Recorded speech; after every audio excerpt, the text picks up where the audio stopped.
Hello student, welcome to my new video. आज का video class 11th के स्टूडेंटों के लिए बहुत ही ज़्यादा इंपॉर्टेंट है, क्योंकि आज के इस वीडियो में हम पढ़ने वाले हैं क्लास 11th केमिस्ट्री का छठा चैप्टर जो है ऊष्मागतिकीय। इस चैप्टर का ये लेक्चर 3 है। आज के इस वीडियो में हम बहुत ही इंपॉर्टेंट टॉपिक पर डिस्कस करेंगे जो है ऊष्माधारिता।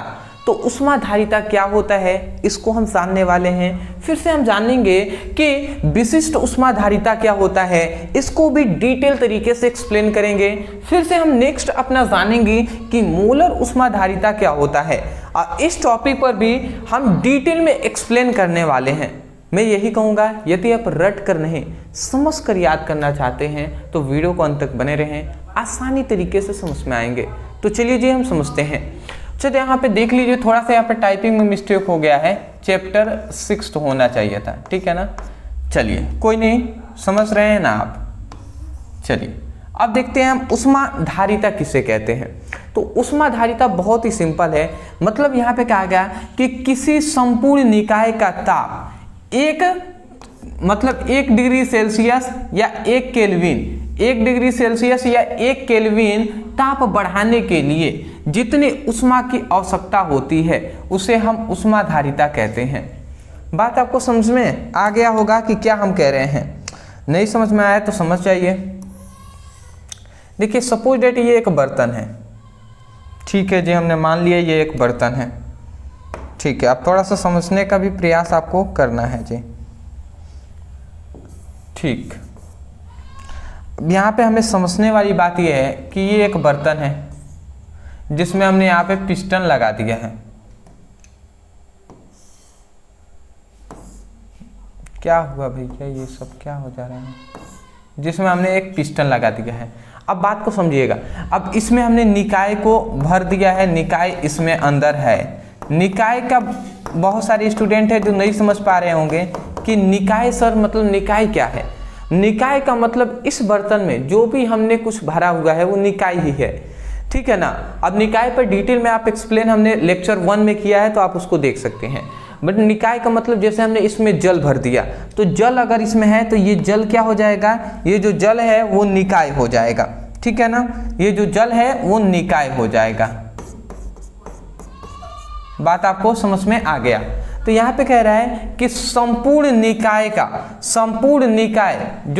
जब किसी संपूर्ण निकाय का जो ताप होता है, संपूर्ण निकाय का जो ताप होता है, ताप में हम कितना 1 डिग्री सेल्सियस यहाँ 1 केल्विन ताप बढ़ाने के लिए हमें जितनी ऊष्मा की आवश्यकता होगी, जितनी हमें ऊष्मा की आवश्यकता होगी, उसी ऊष्मा को ही हम क्या कहते हैं, ऊष्माधारिता कहते हैं। बात आप समझ गए कि किसी संपूर्ण निकाय के ताप में 1 डिग्री सेल्सियस या 1 केल्विन बढ़ाने के लिए जितनी ऊष्मा की आवश्यकता होती है उसे हम ऊष्माधारिता कहते हैं। तो मैं आशा करता हूं कि आपको समझ में आ गया होगा। वही बात हमने लिखा है कि जब किसी संपूर्ण निकाय का ताप 1 डिग्री सेल्सियस या 1 केल्विन ताप बढ़ाने के लिए जितनी ऊष्मा की आवश्यकता होती है उसे हम ऊष्माधारिता कहते हैं जी। और याद रखेंगे ऊष्मा जो धारिता होती है इसको हम C से प्रदर्शित करते हैं, और C होता है Q/ΔT। ये क्या होता है, ये इसका फॉर्मूला होता है। अब जहाँ पे याद रखेंगे एक और बात, जहाँ पे ये क्या होता है, जहाँ पे ये Q क्या है, जहाँ पे ये Q क्या है, ये है ऊष्मा की मात्रा।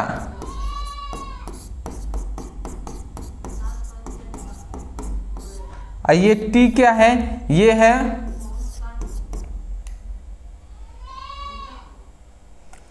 है ताप में वृद्धि।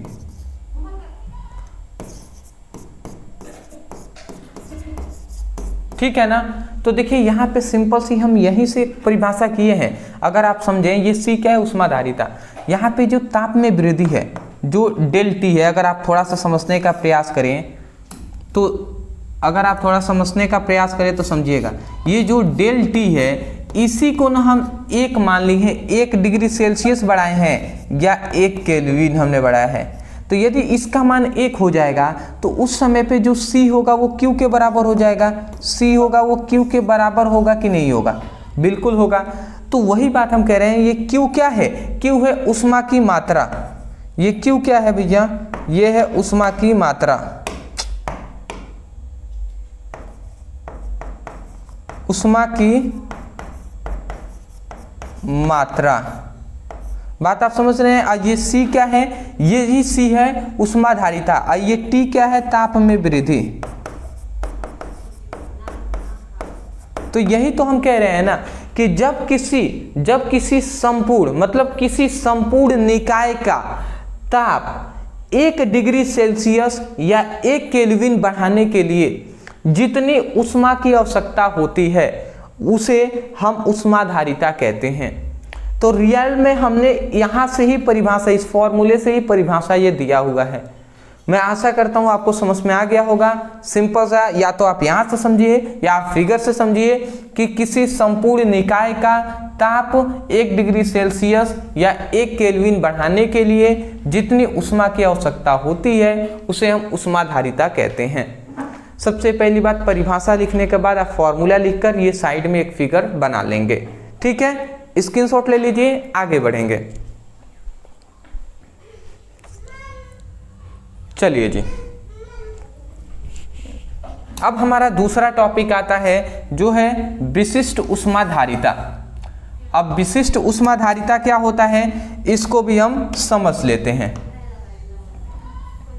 ठीक है जी, विशिष्ट ऊष्माधारिता का सिंपल सा मतलब यही है कि जब किसी निकाय के 1 किलोग्राम द्रव्यमान का ताप 1 डिग्री सेल्सियस बढ़ाने के लिए जितनी ऊष्मा की आवश्यकता होती है उसे हम क्या कहते हैं? विशिष्ट ऊष्माधारिता कहते हैं। मतलब कि कोई निकाय है और वो कितना है? 1 किलोग्राम है। मतलब ये सपोज डेट एक बर्तन है। अब इस बर्तन में जो निकाय है, इस बर्तन में जो ये निकाय भरा गया है वो कितना भरा गया है? इस बर्तन में जो निकाय है उसका द्रव्यमान है 1 kg। मतलब इसमें अगर जल भी भरा गया है तो वो 1 kg होगा। ठीक है ना? तो ऐसे कहा गया कि किसी निकाय के 1 kg द्रव्यमान का ताप, मतलब 1 kg का कोई निकाय है, कोई भी भर दिया गया है, ठीक है ना, चीनी हो या पानी हो, शराब हो, जो भी हो, तो उसका अगर इसका हम ताप, इसका जो ताप है, इसके ताप में 1 डिग्री सेल्सियस की वृद्धि करने के लिए हमें जितनी ऊष्मा की आवश्यकता होती है उसी ऊष्मा को ही हम क्या कहते हैं? विशिष्ट ऊष्माधारिता कहते हैं। बात आपको समझ में आ गया होगा। वही बात कह रहा है कि किसी निकाय के 1 kg द्रव्यमान का ताप 1 डिग्री सेल्सियस बढ़ाने के लिए जितनी ऊष्मा की आवश्यकता होती है उसे विशिष्ट ऊष्माधारिता कहते हैं। ठीक है ना? किसी संपूर्ण निकाय का ताप, मतलब किसी संपूर्ण निकाय के 1 kg द्रव्यमान का ताप 1 डिग्री सेल्सियस बढ़ाने के लिए जितनी ऊष्मा की आवश्यकता होती है उसे विशिष्ट ऊष्माधारिता कहते हैं। ठीक है ना? तो ये हमारा सिंपल सा परिभाषा हो गया। और इसका परिभाषा याद रखेंगे, विशिष्ट ऊष्माधारिता को CS से प्रदर्शित करते हैं और CS इक्वल टू होता है Q M into del T होता है। ठीक है ना? तो ये आपको याद रखना है। अच्छा, अब आपको समझिएगा, ये CS क्या है? विशिष्ट ऊष्माधारिता है। यहाँ पे ये Q क्या है? ये है आवेश। सॉरी, फिजिक्स में नहीं ना हम घुस गए जी। ये Q क्या है? ऊष्मा में वृद्धि है।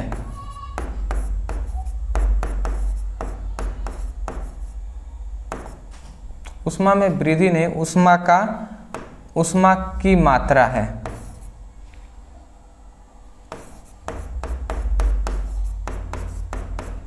यहाँ पे जो M है वो क्या है? निकाय का द्रव्यमान है।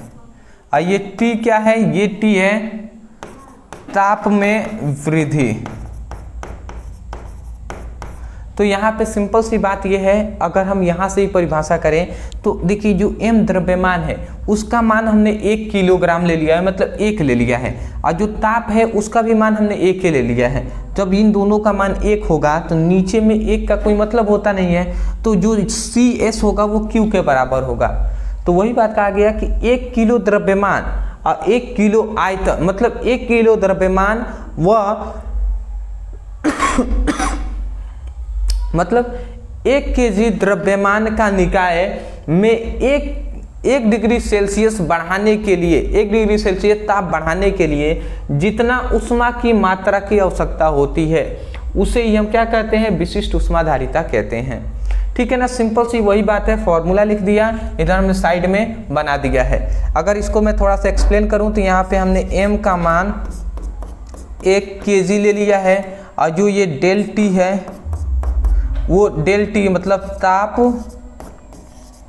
में जो वृद्धि है, सॉरी यहाँ पे लिखने की आवश्यकता नहीं, डेल टी क्या है, ताप में वृद्धि है, इसको भी हमने एक डिग्री सेल्सियस ले लिया है। तो जब इन दोनों का मान 1 होगा तो जो CS हो जाएगा वो Q के बराबर हो जाएगा।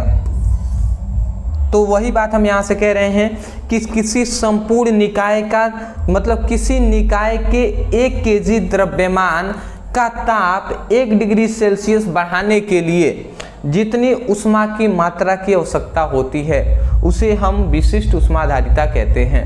परिभाषा, फॉर्मूला, ये फिगर बनाकर ये नीचे चाहे तो ये 3 लाइन आप लिख लेते हैं तो अच्छी बात है, नहीं लिखेंगे कोई दिक्कत वाली बात नहीं है, ठीक है ना, बट ये लिख लेंगे तो और भी अच्छी बात है। समझ गए? स्क्रीनशॉट ले लीजिए। चलिए जी, ले लिए ना, चलिए। अच्छा वीडियो बन रहा है ना, 1 मिनट, ठीक है जी, ठीक। अब हमारा नेक्स्ट आता है मोलर उष्माधारिता।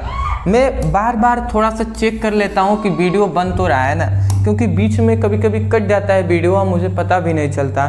जब पढ़ाने के बाद मैं जाता हूँ देखता हूँ तो बहुत ही दुख लगता है कि वीडियो मतलब इतना मेहनत करके बनाया गया, वीडियो बीच से ही कट गया है।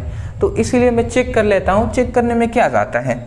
चलिए, अगला आता है मोलर उष्माधारिता। सिंपल सी इसकी मतलब है कि किसी निकाय के 1 मोल द्रव्यमान का ताप 1 डिग्री सेल्सियस या 1 केल्विन बढ़ाने के लिए जितनी उष्मा की आवश्यकता होती है उसे मोलर उष्माधारिता कहते हैं। ठीक है ना, तो बात आपको समझ में आ गया। यहाँ पे कहा गया कि कोई भी निकाय है ये मान लेते हैं एक बर्तन है, इसमें यहाँ पे निकाय भरा गया है, तो इस निकाय का जो इसमें निकाय हमने भरा है वो कितनी होनी चाहिए, निकाय 1 मोल होना चाहिए, इसका द्रव्यमान 1 मोल होना चाहिए। तो यहाँ पे ये कह रहा है कि किसी निकाय के 1 मोल का द्रव्यमान का ताप, यदि 1 मोल द्रव्यमान का ये निकाय है तो इसके ताप में अगर 1 डिग्री सेल्सियस या 1 केल्विन की वृद्धि करने के लिए हमें जितनी उष्मा की आवश्यकता होगी उसे ही हम क्या कहेंगे, मोलर उष्माधारिता कहेंगे। बात आपको समझ में आ गया होगा ना, सिंपल सा है, कोई हार्ड नहीं है, आपको समझ में आ जाना चाहिए। इसे हम Cn से प्रदर्शित करते हैं और Cn = n × डेल टी होता है। ये फॉर्मूला आप याद रखेंगे, ठीक है ना। Cn = ठीक है Q × n × डेल टी होता है। देखिए एक और बात है, किसी किसी बुक में n से या किसी किसी बुक में m से भी दर्शाया गया है, ठीक है ना। तो ये आप कंफ्यूजन में ना रहें, तो m भी लिखना चाहें तो आप लिख सकते हैं या n भी लिखना चाहें तो आप लिख सकते हैं, ठीक है। तो यहाँ पे हमने m लिख दिया। Cm = Q/n × T होता है। Cm क्या है, मोलर उष्माधारिता है। ये Q आपको हमेशा से पता चल रहा है कि ये क्या है, ये है उष्मा की मात्रा। ये n क्या है, ये है मोलों की संख्या। ये T क्या है, ये है ताप में वृद्धि। सॉरी, थोड़ी सी आपको परेशानियों का सामना करना पड़ रहा होगा। अभी थोड़ी सी डीजे का थोड़ा आवाज़ भी शायद आपको सुनाई दे रहा होगा। अगर सुनाई दे रहा है तो इसके लिए मैं दिल से आपसे माफ़ी चाहता हूँ, क्योंकि इस पर मेरा कोई कंट्रोल नहीं है कि मैं उसको मतलब अभी रोक सकूँ या कुछ भी कर सकूँ, ठीक है ना। क्योंकि जो मतलब क्यों रोको भैया, ठीक है ना, धर्म वाले चीज़ें हैं, ठीक है। तो जैसे हम लोग के जो एरिया है वहाँ से जो हनुमान जी हैं तो उनका मतलब विसर्जन हम कह सकते हैं, या अदरवाइज मतलब वो जा रहे हैं, ठीक है, तो उसके लिए डीजे बजा रहे हैं। चलिए ठीक है, ठीक है। तो थोड़ी सी आपको अगर मुसीबत हो रही है या परेशानी हो रही है तो इसके लिए दिल से मैं माफ़ी चाहता हूँ, ठीक है ना। और ठीक है, कोई दिक्कत वाली बात नहीं है, एक दिन की बात है, फिर से चले जाएंगे, फिर से पढ़ाई होती रहेगी आपकी, ठीक है। तो आप स्क्रीनशॉट ले लीजिए, तीसरा भी हमारा टॉपिक कंप्लीट होता है, आप स्क्रीनशॉट ले लीजिएगा। अदरवाइज मैं यही कहूँगा कि आज का ये टॉपिक हमारा पूरी तरीके से कंप्लीट होता है। मैं यही कहूँगा, यदि वीडियो पसंद आ गया है तो वीडियो को लाइक करके चैनल को सब्सक्राइब कर लीजिएगा। और जो भी आपको जो भी टॉपिक समझ में नहीं आता है, हमसे पढ़ना है, तो जैसे मान लेते हैं मोलर ऊष्माधारिता नहीं समझ में आ रहा है या कोई भी टॉपिक, तो उसका कैसे आपको सर्च करना है, आप लिखिए मोलर ऊष्माधारिता ब्रदर सर। इसी तरीके से कोई भी टॉपिक को लिखकर अंत में ब्रदर सर लिखकर सर्च कर लेंगे तो वीडियो हमारा मिल जाएगा, वहाँ से अपनी स्टडी कर सकते हैं। तो चलिए दोस्तों, आज के लिए इतना ही, मिलते एक नए टॉपिक के साथ एक नए वीडियो में। Thank you so much for watching this video. Thank you.